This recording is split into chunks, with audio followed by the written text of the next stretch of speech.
Fetty 9 JAMZ, Miami's #1 for hip hop and R&B. Vibing on the afternoon hustle, hanging out with your girl Felisha Monet, and in the building we have the very talented Black. How you doing? I'm good. Okay, so let me tell you a really embarrassing story, right? So we started to play Prblms a while ago, and of course I'm like, okay, we got this new music, new dude. His name is Slack, Six Slack, and I was like, oh. Okay, that's not it. It's pronounced Black. It happens. Okay, but okay, so let's just break that down. Okay. Why the 6? 6 has just always been like a reoccurring number in my life. So I was born in the 6th month. I grew up like in Zone 6 of Atlanta, and it's always just kind of popped up. So I had the name since like middle school, and it's always been Black, just spelled with a 6. And Black is just, it's like that's my thing. It's my color. Okay. Yeah. So Black is your color, 6 is your number. Exactly. Makes sense. Exactly. Black is in the building, ladies and gentlemen. Congratulations on the success of Prblms, man. Thank you so much. Thank you. That's pretty dope. Like we got, it's like minor history, like. Me and you? Barely, because we'll get into that. No, let's get into it. All right. Well, bring me back. I was here for like a few years actually. Miami. 2011 is when I came down here. Really? Yeah. And I was with IMG. Strong Arm. Yeah. Get out of here. Did you always have the dreads?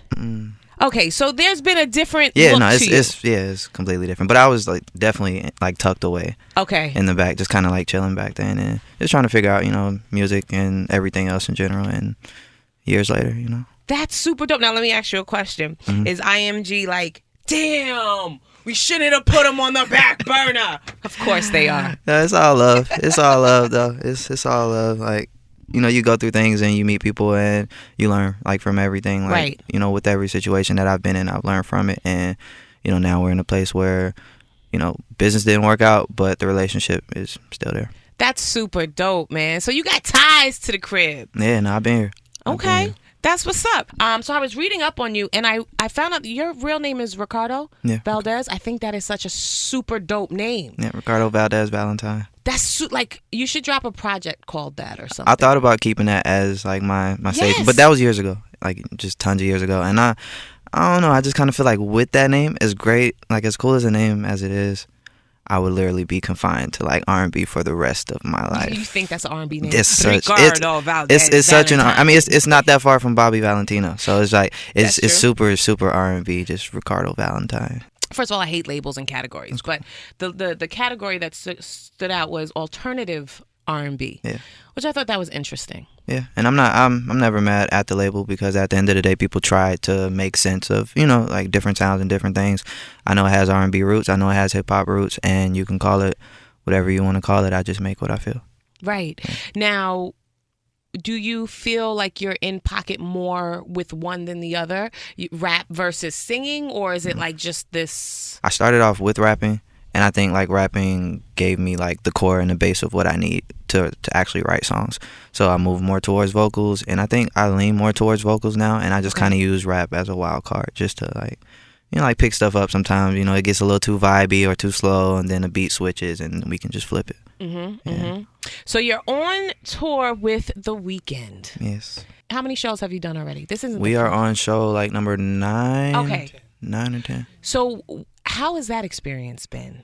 It's been really dope. Like, I open up and, more than anything, like being in an arena versus being in like my intimate like venues, it puts me in a position where sometimes it's not always going to be, like your people. It's not always going to be, a full house of people right in front of you that you can reach. It's not always going to be what you want it to be, but you have to learn stage control, and you have to learn how to get people out of their seats and how to get them involved and into the show. So it's been teaching me, and like being on tour with them, everybody has like their own personality, and I don't know, everybody just kind of clicks. It's been dope. So you mentioned something that I think is really important, because I feel like a lot of times the newer artists, the younger artists, don't understand the importance of learning certain techniques. At one point, artists went through an artist development stage, and you don't really see that so much. So the fact that you are kind of like in tuned with learning the technique of engaging an audience that's maybe not necessarily yours is pretty dope.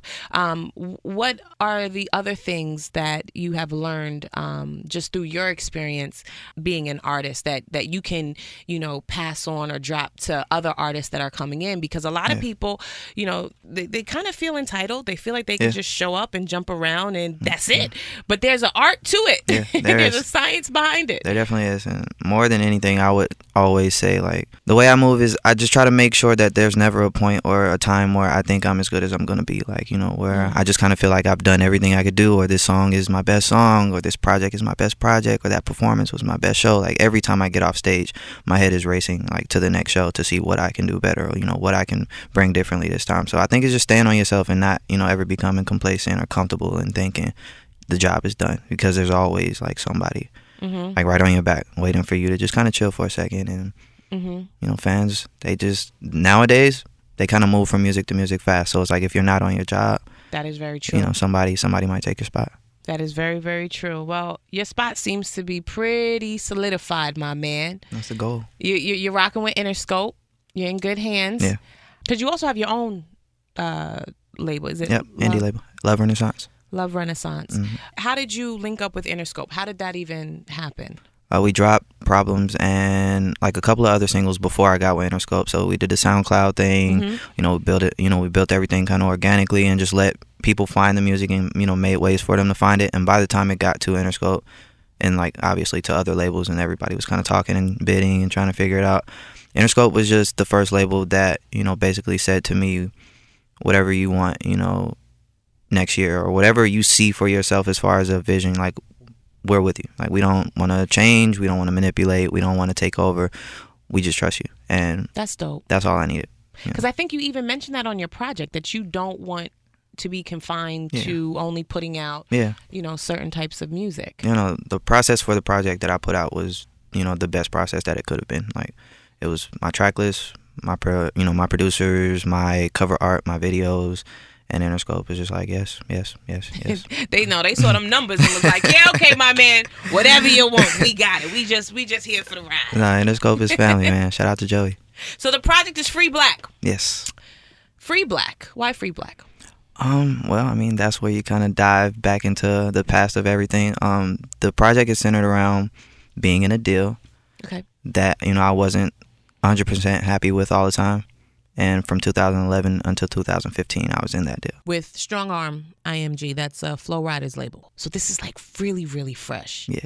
So does it feel awkward for you to be back here? No. Okay. I thought it would, but really? like I feel a lot better. Like, I had some of my worst days in Miami. Like, wow. You know, some of my worst days were in Miami, but I also made music the entire time. So Free Black was centered around breaking free from the deal, breaking free from old relationships, old ways of thinking, and just like a fresh start on everything. So okay. Yeah. So I know you mentioned you had some of your worst days. I'm sure you've had some of your best days in the Magic City as well. Yeah, of course. Is there anything that you have to do? You know, now that you're back here, do you want to go anywhere in particular? I'm going to the club tonight. I don't know which one. Hey, but yeah, I'm not even Thursday. Okay, yeah. You hitting the beach, or are you doing on the other side of the bridge? Where we going? Story. Okay, maybe. That's beach. Yeah, I'm here, so it's just like I was here for a while, and I kind of like was scared to come back and didn't know how I would feel, how I would take it. But I'm back. Think that's a lot of emotions. I feel happy. I feel great. Well, that's good. We like happy Black. Study 9 Jams, we are back learning a lot about this young, talented brother. He goes by the name of Black. Free Black is the project. It is out. Go and get it. I've been vibing to it. It's a really consistent vibe. Would you have a favorite song on that? I would say as of right now, because it kind of changes. Like, every time I go back to it, Free is one of my favorite songs. Like, I recorded that at the tail end of the project. I think it might have been the last song. And it represents like the project as a whole. I love it. I vibe Free, and I also like X, because I think everybody has that situation where you look at your phone and be like, oh, okay, the X is calling. Of course. You get that do not answer. Do you save numbers in your phone as do not answer, or is that just a girl? I mean, I just don't answer. Do you have do not answer on your phone? I literally just do not answer. Yeah, no, never ever again. No, I save names, but I just don't answer. What is your status right now? Are you single? Are you like... I just had a baby. You just had a baby? Yeah. Congratulations. How old is your baby? 11 weeks. Ooh, very new. Yeah. You do have a song where you're talking about... Got a baby on the way. Baby on the way. Mm-hmm. Oh, okay. Is it a girl or a boy? A girl. Her name is Six. Six? Yeah. There you go. Is it SYX? Yep. Ha ha! How did you know that? Creative. Because you spell your name with the 6. I figured you would do something different. Yeah, did something else. Yeah. 6. So that is... interesting. On tour, you just had a baby girl, 11 weeks old. Yeah. New father. How are you juggling that?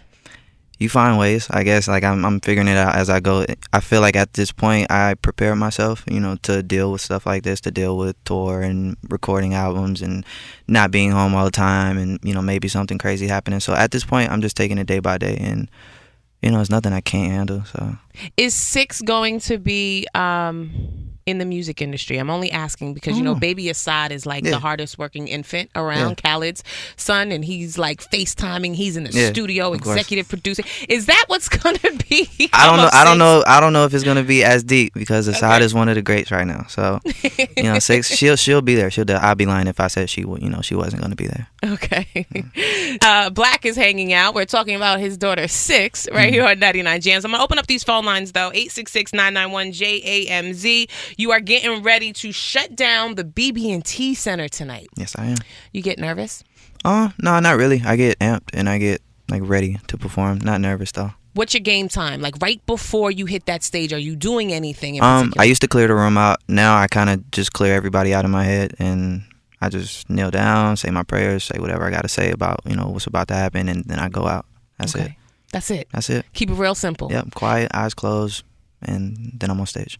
What can people expect from your performance tonight? For people who don't know, they'll hear stories, and I just try to make sure that I perform in a way where you can actually hear what I'm saying. And if you don't know who I am, you will. If you do, you'll get exactly what you came for. I know that's right. Get familiar. Yeah. All right. Go ahead and give your all your handles and stuff. How can people keep up with you? Get the latest. You can follow me on Twitter, Instagram, Facebook, everything at 6LACK. That's Black, but just 6LACK. And don't be like me and say slack on the radio. Please. And then realize, do you remember that? I so told him about that. He's like, Felisha, it's Black. I was like, okay. Thank you so much for hanging out, and thank you. Enjoy Miami. I'm glad you're back home and you feel good, and you're doing shows, big shows. Thank you. So you should feel really, really proud. I feel great.